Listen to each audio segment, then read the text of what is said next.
Good morning students. Today we are starting our remaining part of the chapter development, and this chapter about related to the overall development of any country. It's decide the parameters of development, set and the main goals of the government. So all these are judged by development in the different sectors.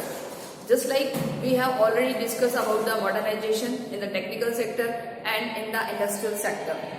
So all these sectors are related to the development of a nation.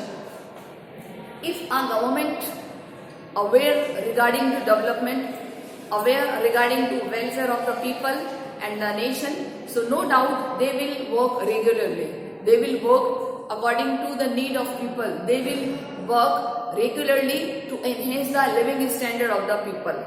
But in some countries we can see कि बहुत सारे ऐसे countries हैं जो एक इतना ज़्यादा development कर लेते हैं, नेचुरल रिसोर्सेज का इतना ज़्यादा यूज़ कर लेते हैं कि they have access use of natural resources.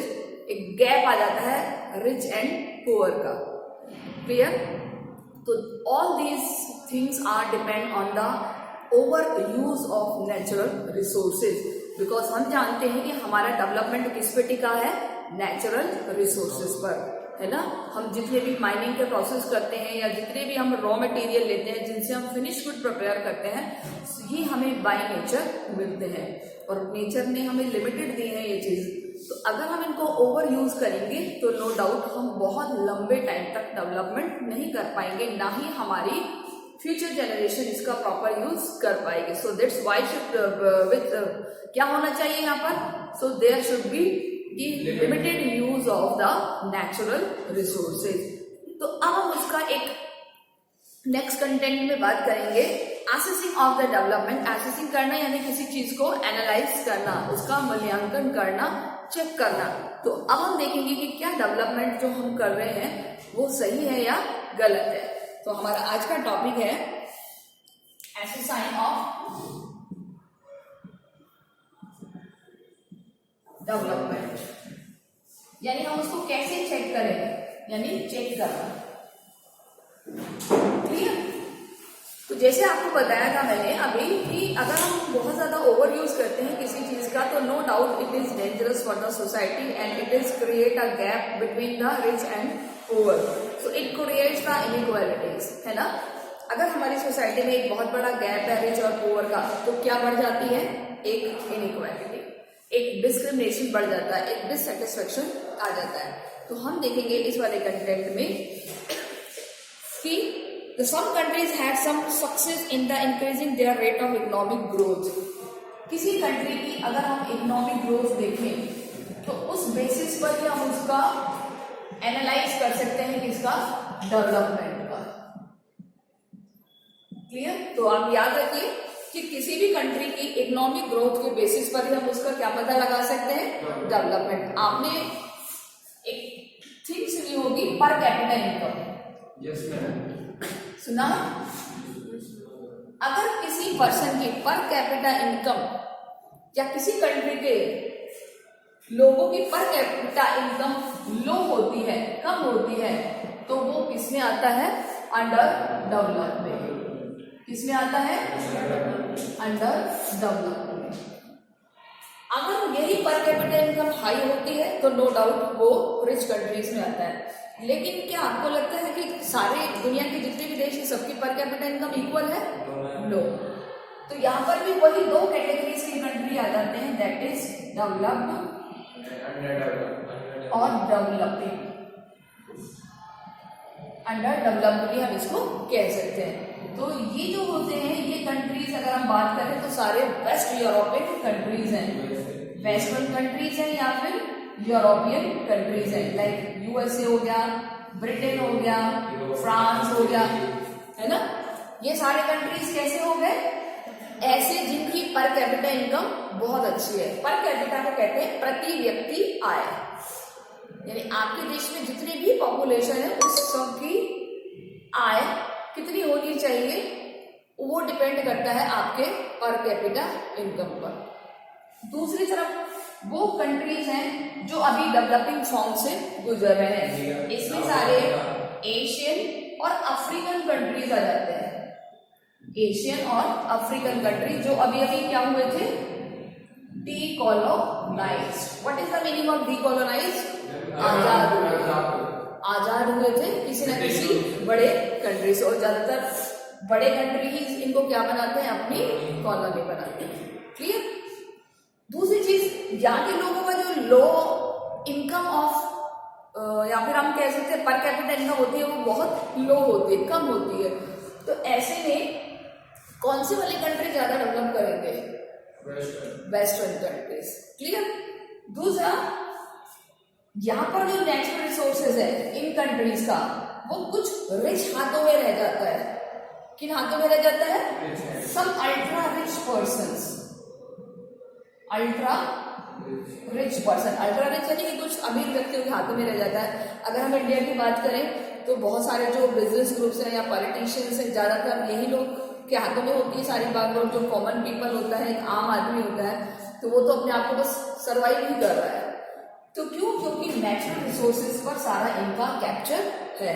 So that's why there is a gap between rich and poor.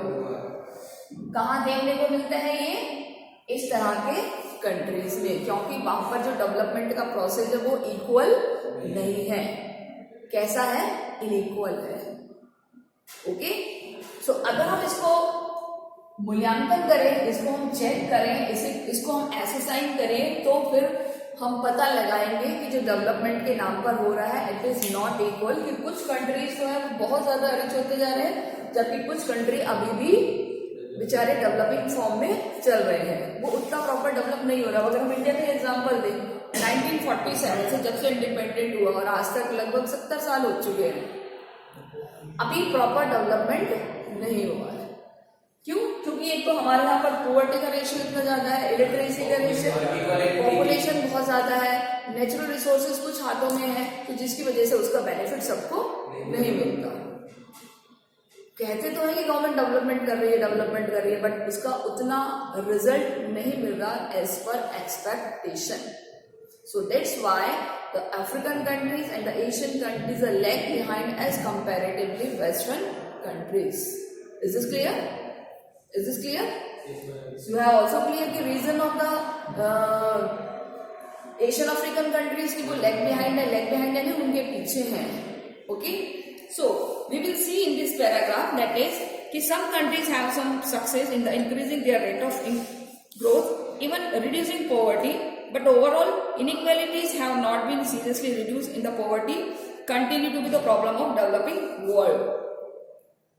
ये कंट्रीज का बताया है कि भले ये कंट्री इकोनॉमिक ग्रोथ कर रही है, इन्होंने पॉवर्टी को रिमूव किया है, लेकिन यहाँ पर भी कहीं ना कोई इनइक्वालिटीज है, बट इतनी इनइक्वालिटीज नहीं है जितनी एशियन और अफ्रीकन कंट्रीज में है।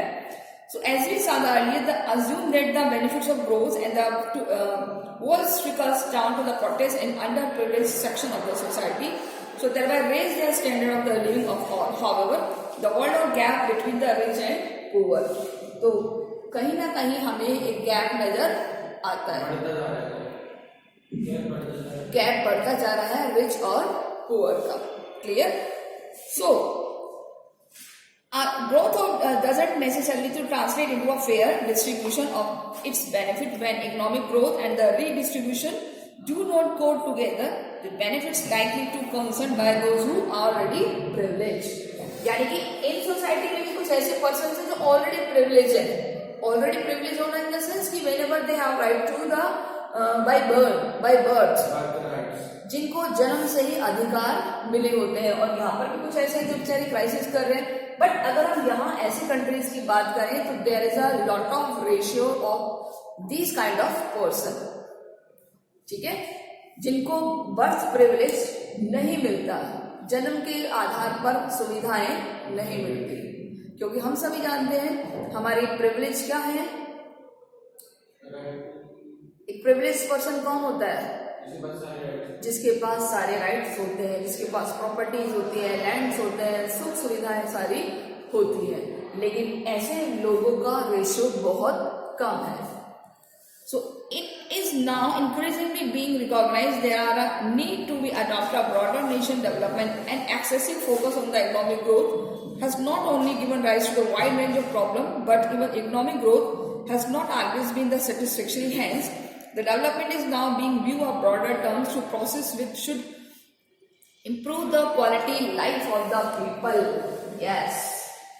अब हम इससे क्या पता लगाएंगे? Quality life of the people क्या होता है इसका meaning? Quality life of the people, अच्छा जीवन। इसके लिए एक ऑर्गेनाइजेशन है UNDP। क्या नाम है? UNDP, जो यूनाइटेड नेशन डेवलपमेंट प्रोग्राम। तो वो कुछ मेजरमेंट के बेसिस पर हर कंट्री को एनालाइज करती है, हर कंट्री को परखती है कि वहां के कितने % व्यक्ति इस लेवल के हैं जिनका क्वालिटी लाइफ अच्छा है।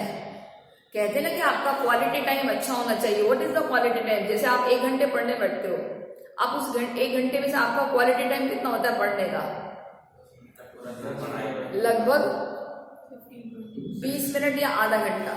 बाकी टाइम इधर देखना, पानी पीने जाना, रूम में इधर ताकना झांकना, उसको 1 घंटे की स्टडी भले मानेंगे लेकिन क्वालिटी टाइम नहीं मानेंगे। क्वालिटी टाइम किसको मानेंगे?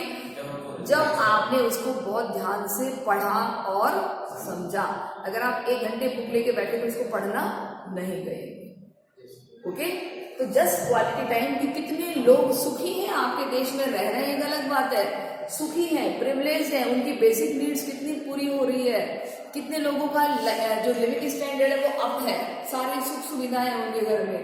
That is known as the quality life. Okay, तो यहाँ पर इस पैराग्राफ में हमारा क्वेश्चन क्या प्रिपेयर होगा, ये हमें बनाना है डायग्राम्स, और उसके बाद इस क्वेश्चन का आंसर लिखना होगा।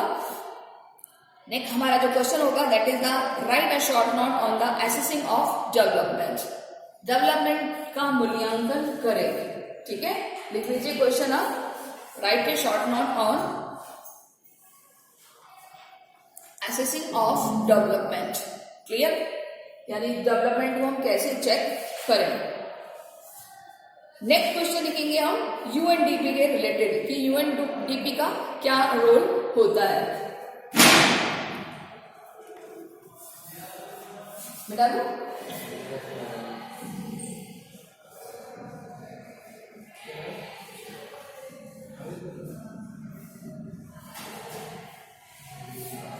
नाउ देखिए यहां पर हमारे पास आएंगे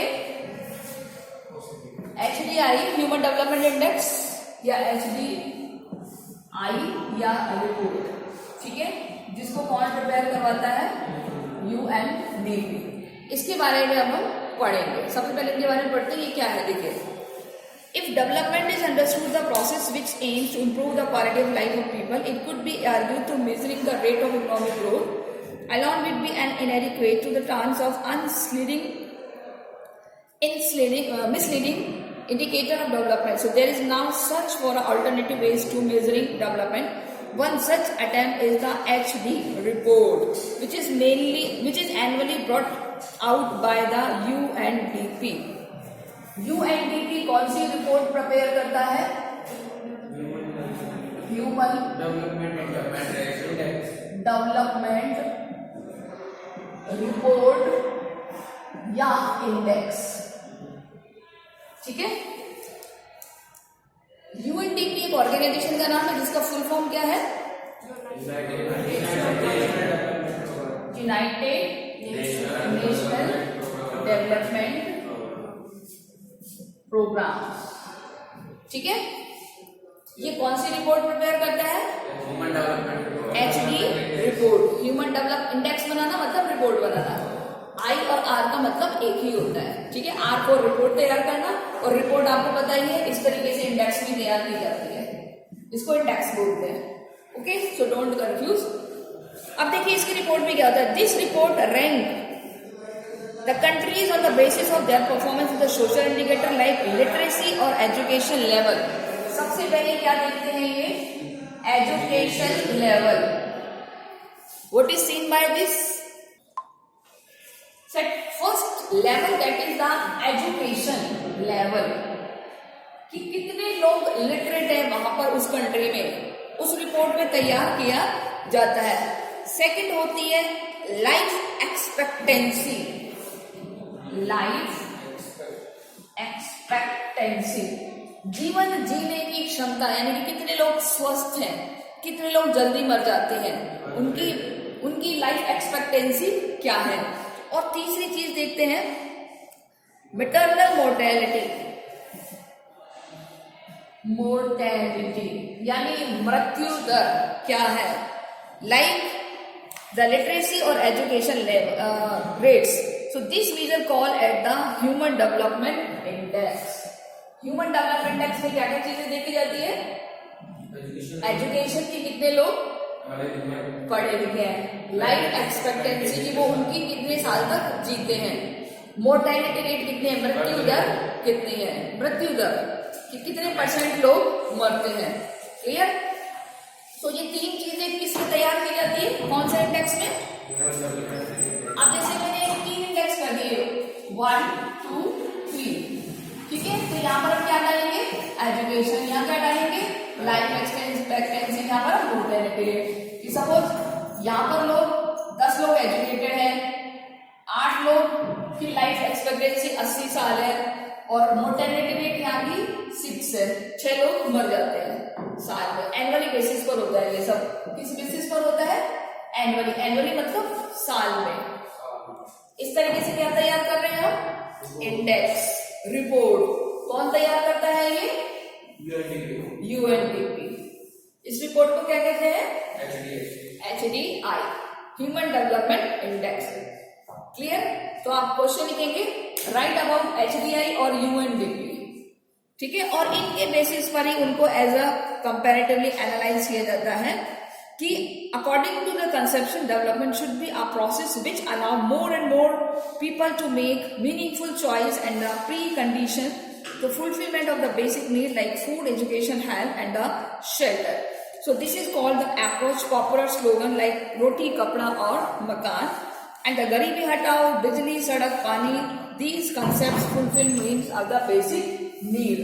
अब देखिए, वैसे हम कहते हैं कि हमारी जो बेसिक नीड्स है वो हमारी गवर्नमेंट पूरा करती है, और हम सभी जानते हैं हमारा क्या है, फूड, शेल्टर, क्लोथ और एजुकेशन, हेल्थ, ठीक है। ये हमारी सब क्या जाती है, बेसिक नीड में, ठीक है। अब इसमें हम जैसे आपकी बुक में दिया हुआ है कि बिजली, पानी, सड़क, ये भी सब आपकी किस में आ जाती है, बेसिक नीड में। किसके अकॉर्डिंग, यूएनडीपी के अकॉर्डिंग, कि आपने अपनी शहर में, अपने देश में कितने लोगों को लाइट की व्यवस्था दे रखी है, कितने घरों में पानी का कनेक्शन है, कितने रोड पक्के हैं जो जुड़े हुए हैं शहरों से, गांवों से। इसी से तो क्या पता लगाया जाएगा, डेवलपमेंट। इसी के बेसिस पर तो आपका पता चलेगा कि कितने लोग, जो पढ़ा लिखा पर्सन होगा वो थोड़ी ना कच्चे उच्चे उसमें रोड में रहेगा, है ना। तो आपके वहां से लिटरेसी का पता चल जाएगा, जो पढ़ा लिखा होगा उसकी लाइफ एक्सपेक्टेंसी भी अच्छी होगी। क्यों, क्योंकि वो अपने हेल्थ के प्रति अवेयर होगा, टाइम टू टाइम अपना ट्रीटमेंट कराएगा, है ना। तो ये सब किस बेसिस पर डिटरमाइन किया जा रहा है, on the basis of HD report, जो कि कौन प्रिपेयर कर रहा है, यूएनडीपी। तो ये सारा उसमें आएगा, आपको जो मैंने अभी क्वेश्चन बोला है। It is impossible to individual and the dignified right to pursue her desire, the freedom for one to the deprivation to take effectively,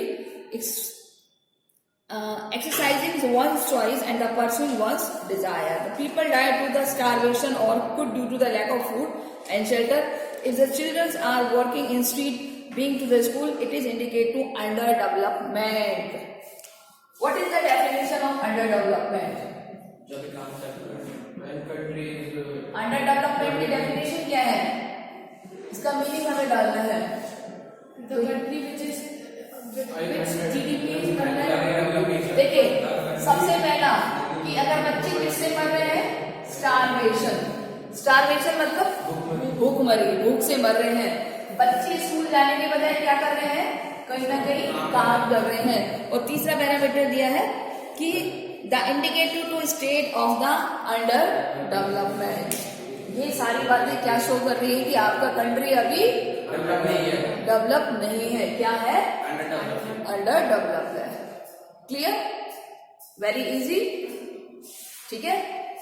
अब आप देखिए अंडर डेवलपमेंट में हम ये भी बता सकते हैं कि वहां फूड नहीं है, शेल्टर नहीं है, यानी कि बेसिक नीड फुलफिल नहीं होगी। जब व्यक्ति को भरपेट खाना नहीं मिलेगा, जब उसको कोई परेशानी होगी, तो नो डाउट उसकी लाइफ एक्सपेक्टेंसी कम होगी, जीवन जीने की क्षमता कम होगी और वो जल्दी मर जाएगा, तो मोर्टेलिटी रेट भी बढ़ जाएगी। Clear. So these parameters shows that how much your country is developed. Okay, so which index? Who prepared? UNDP. Full form of UNDP? Very good. What is the basic parameter of HDI? Education, life expectancy and the mortality rate. मृत्यु दर। Clear? Okay, interesting. Now, the alternative conception of the development. If our preceding section of the discuss some of the limitations of the model of development pursued so far, so there have been the huge cost, both human and environmental, in the development policies. The cost and benefit of the development have been unequally distributed among people. So further, the strategies of development adopted by most countries have been top down, that is the selection of development priorities to strategies, and the actual implementation of projects were all generally decided by the higher level of the political leadership and the bureaucracy. अब हम इसको कहते हैं priorities. क्या कहते हैं?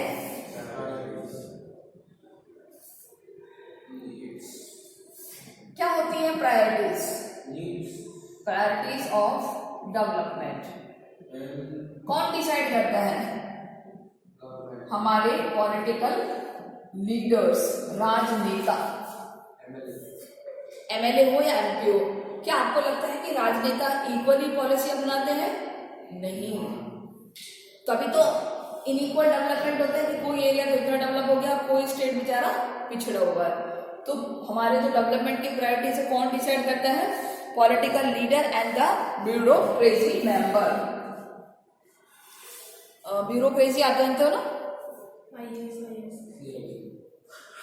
जिसको हम सरकारी कर्मचारी कहते हैं। वो सारे क्या करते हैं? हमारी प्रायोरिटी डिसाइड करते हैं और हम कहते हैं कि ये जो प्रायोरिटी डिसाइड करते हैं ये इक्वल नहीं होती। जहां इनको पता है कि हमारा वोट बैंक है, उस एरिया को तो ये क्या कर देते हैं? चमका देते हैं और बाकी एरिया बैक हो जाते हैं। जबकि क्या होना चाहिए? इक्वल डेवलपमेंट होना चाहिए। Clear? So there are often little consultation of the people whose lives would be the most immediately affected by the development projects. Neither were experience and knowledge to acquire the centuries utilized, nor were to interest taken into account. So there were the democratic countries of a dictatorial ones. The development thus become a process of design to implemented by the ruling section of the country. तो development का design हमेशा फिर किसके हाथ में आ जाता है? हमारे रूलिंग सेक्शन। और रूलिंग सेक्शन हो गया हमारे पॉलिटिकल लीडर्स।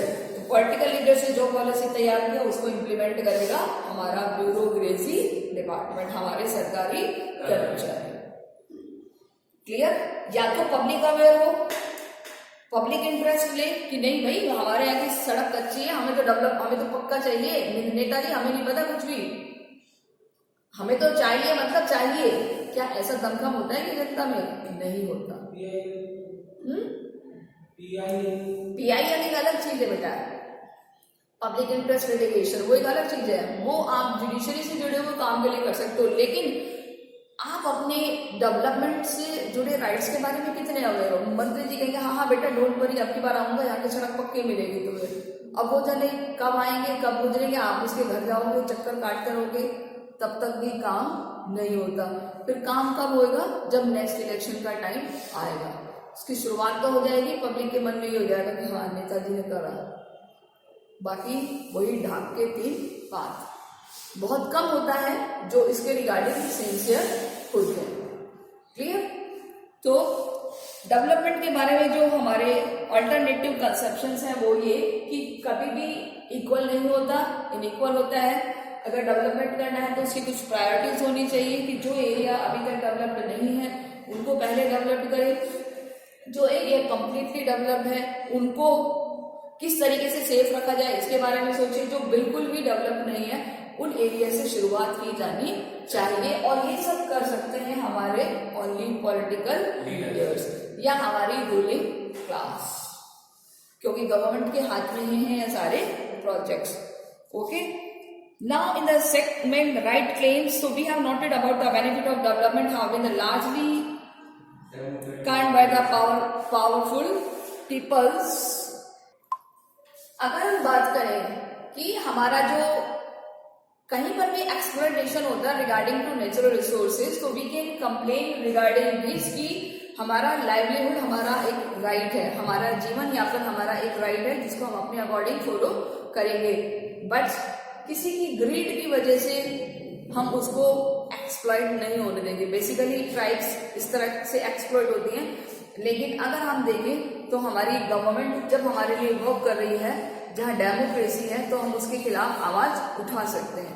सो डेमोक्रेटिक कंट्रीज में क्या होता है, यहाँ अगर हम देखें तो इन द डेमोक्रेसी क्या होती है, उनकी वॉइस को सुना जाता है। किसकी वॉइस को? पीपल्स की वॉइस को। किस लिए सुना जाता है? ताकि वो फ्यूचर के लिए भी सेफ रहे। कौन सी जनरेशन? फ्यूचर जनरेशन के लिए भी। तो इस तरीके से अगर गवर्नमेंट हमारे लिए इफेक्टिवली वर्क करेगी तो नो डाउट उस वर्क का जो इफेक्ट है बड़ा ही पॉजिटिव आएगा। तो यही चीज हमारे सस्टेनेबल डेवलपमेंट से भी जुड़ी है। तो आप यहाँ पर क्वेश्चन लिख लीजिए, what is the meaning of sustainable development. Question आपको लिखना है सस्टेनेबल डेवलपमेंट क्या होता है? सतत विकास। ये आपने 10th में भी पढ़ा होगा अच्छे से। सस्टेनेबल डेवलपमेंट और ज्योग्राफी में भी आता है। ओके, तो ये क्वेश्चन भी आपको करना है। Yes, so today we have clear about the different aspect of the development, the role of UNDP and HDI reports, और the remaining part we will clear in the next video. Till then, students, do your work properly and read all the content, learn all the content and work regularly. So till then, take care and goodbye students.